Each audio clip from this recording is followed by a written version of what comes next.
No sé los colegas, pero yo me quedé con dos conceptos. Diferenciación y diversificación en materia de productos agropecuarios y de mercados agropecuarios. Sí, es la estrategia que Uruguay ha venido llevando a cabo. Es decir, recuerde cuál fue la situación del Uruguay cuando Brasil devaluó el 13 de enero de 1999 y el comercio agropecuario del Uruguay tenía 80% en el mercado regional, en el mercado brasileño. Hoy esa situación es totalmente diferente. En algunos rubros tenemos una concentración muy importante en China, como puede ser la soja, pero el resto de la oferta está mucho más distribuida. Eso es diversificación de mercados, pero también está un concepto importante que es el de diferenciación. La diferenciación, que es lo que nos debe permitir posicionarnos valga la redundancia, de manera diferencial frente a nuestros competidores, para tratar de vender mejor los productos uruguayos, que en definitiva, a partir de esa venta mayor, es que se puede generar hacia atrás una cadena que remunere mejor todos los factores de producción. Ministro, ¿cómo se explica el conflicto arrocero con algún sector de los transportistas? Bueno, depende de cómo se lo mire. Yo conozco el tema, soy productor de arroz y soy transportista, o sea que lo conozco de los dos ángulos. Y soy ministro, entonces le voy a contestar como ministro, que es lo que corresponde, ¿verdad? Porque ese es mi rol. Evidentemente hay una situación donde en el Uruguay, asociado a la caída de los precios, hubo una capacidad de flete excedente, ¿tá? Y hay un mercado de fletes. Hay un mercado de fletes, como hay un mercado de granos, como hay un mercado de ganado gordo, como hay un mercado de alquileres, como hay un mercado de ganado de reposición.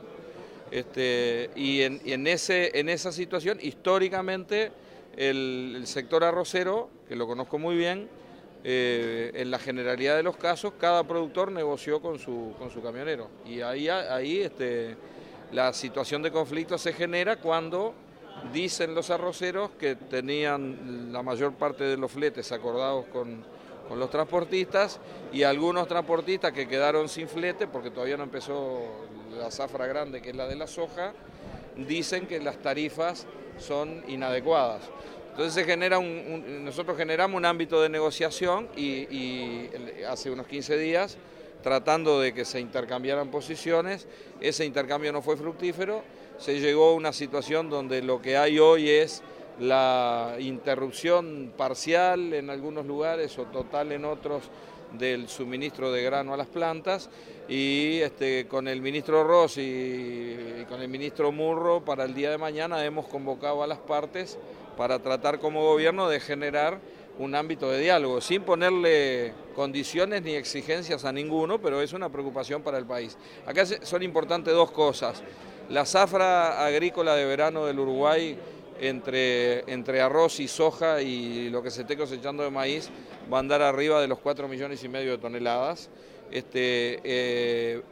En la situación del Uruguay es muy importante sacar sin sobresaltos esa producción, pero son entendibles las dificultades o los problemas que pueda tener el sector transportista. Ahora, es un conflicto entre empresarios privados, acá no es un conflicto entre trabajadores y empresas. Acá hay un sector empresarial de la agricultura y un sector empresarial del transporte.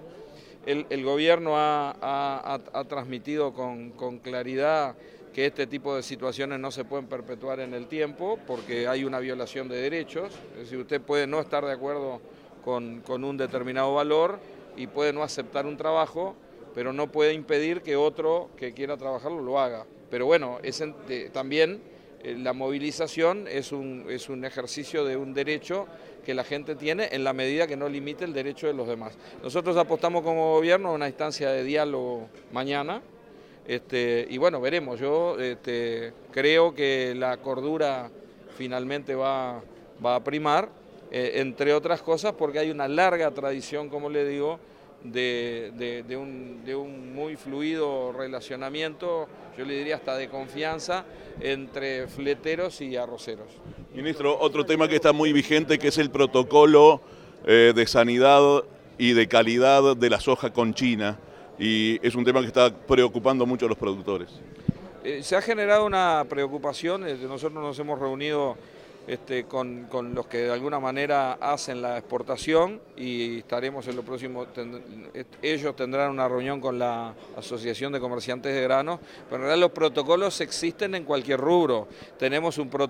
Firmamos un protocolo de animales en pie, firmamos un protocolo de arroz, firmamos un protocolo de arándanos y firmamos un protocolo de soja. Los protocolos se negocian en función de las condiciones sanitarias o fitosanitarias que ponen los países compradores. Lo que no es correcto es que existiera desconocimiento de que se estaba en esta negociación. Se está negociando esto desde que salimos de un problema en el año 2011 de un barco, no me acuerdo de la compañía, que tuvo contaminaciones de sorgo de Alepo y tuvo contaminaciones de granos coloreados, es decir, granos que tenían curasemilla. Desde ese entonces salimos del lío, el barco no se rechazó, el barco se vendió, pero fue con el compromiso de Uruguay de empezar a conversar un protocolo que se estuvo negociando durante los últimos 2 años y que no tiene cosas muy diferentes a las exigencias que tenía ante China. Lo que nosotros tenemos que tener como país serio y ministerio como autoridad sanitaria competente son las condiciones de poder ponerle la firma a un certificado sobre la base de una secuencia de información que por otra parte el sector privado internamente ya estaba haciendo sin que nadie se lo exigiera. Por lo tanto, me parece que acá se ha hecho mucho ruido con un tema que es una exigencia normal para acceder a cualquier mercado. Ministro, en la última parte de su exposición usted hizo referencia al concepto conciencia agropecuaria. ¿Cómo se logra la generalización del mismo? Y bueno, yo creo que es un debe que tiene la sociedad uruguaya, y porque esto no es qué buenos que son los del campo y qué importante que son los productores rurales, ¿no? Y cuando hablo de conciencia agropecuaria estoy hablando del productor, estoy hablando del trabajador, estoy hablando del vecino, pero también estoy hablando del tipo que vive en Montevideo y que directa o indirectamente tiene que ver con un país que tiene una base económica fuertemente agropecuaria. Algunas de estas cosas que hablamos no son de público conocimiento para la enorme mayoría de la gente. Y yo siento que en la historia hemos tenido un discurso de nosotros y de ellos, ¿no? Un discurso donde si al agro le va bien, al Uruguay le va bien. Y me parece que tenemos que construir un discurso con una perspectiva diferente, porque creo que es importante que los jóvenes que se capacitan en el Uruguay vean en el sector agropecuario una oportunidad de desarrollo, no porque el agro sea bueno o porque nos hagamos discursos que nos gustan en las distintas exposiciones, porque es importante para el país, porque si analizamos las ventajas comparativas o las ventajas competitivas que el Uruguay tiene como país productor de alimentos con otros países, somos un país donde somos competitivos, o sea, tenemos muchas cosas para destacarnos y tenemos muchas oportunidades para crecer. Entonces, lo que no está bueno, o sea, tenemos una historia del estancamiento del agro desde el año 90 para atrás, donde si uno analiza la evolución de una familia, muchas veces las familias exportaron cerebros que se fueron a la ciudad. Cerebros de productores, pero cerebros de hijos de trabajadores o de hijos de transportistas o de hijos de almaceneros del pueblo. Es decir, el futuro estaba en la ciudad.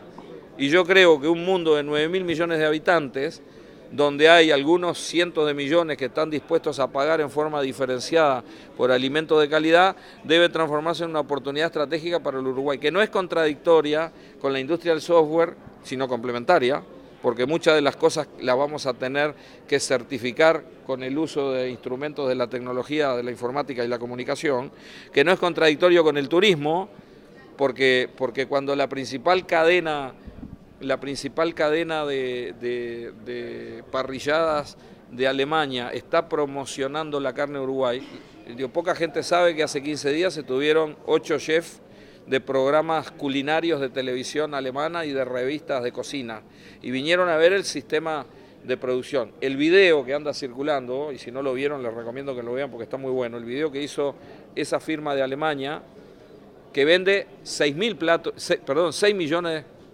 de platos de carne por año en sus 48 restaurantes, y que en el menú lo que está es la bandera de Uruguay y el título es un exquisito pedazo del Uruguay en su mesa, y va la carne uruguaya con trazabilidad, y va la botellita de vino uruguayo asociado. Eso es una forma de diferenciarse, porque no estoy vendiendo una media res de carne, estoy vendiéndole a una empresa que en sus 50 restaurantes pone en su menú, y yo sueño con el día donde el menú, en vez de ser de papel, sea esto, y donde alguno que quiera saber dónde se produjo el churrasco que está comiendo pueda, a través de una aplicación, incorporándole nuestro sistema de trazabilidad, estar viendo la foto del productor o la foto del pajarito que está en el monte nativo de la zona del campo donde se está produciendo. Eso es valor agregado. Valor agregado no es exclusivamente transformar una materia prima, ponerla en una caja con una chimenea que larga humo. El valor agregado está en cómo somos capaces de vender atributos, servicios o productos que un consumidor exigente está dispuesto a demandar, y nuestra competitividad es con qué velocidad desarrollamos eso frente a nuestros competidores.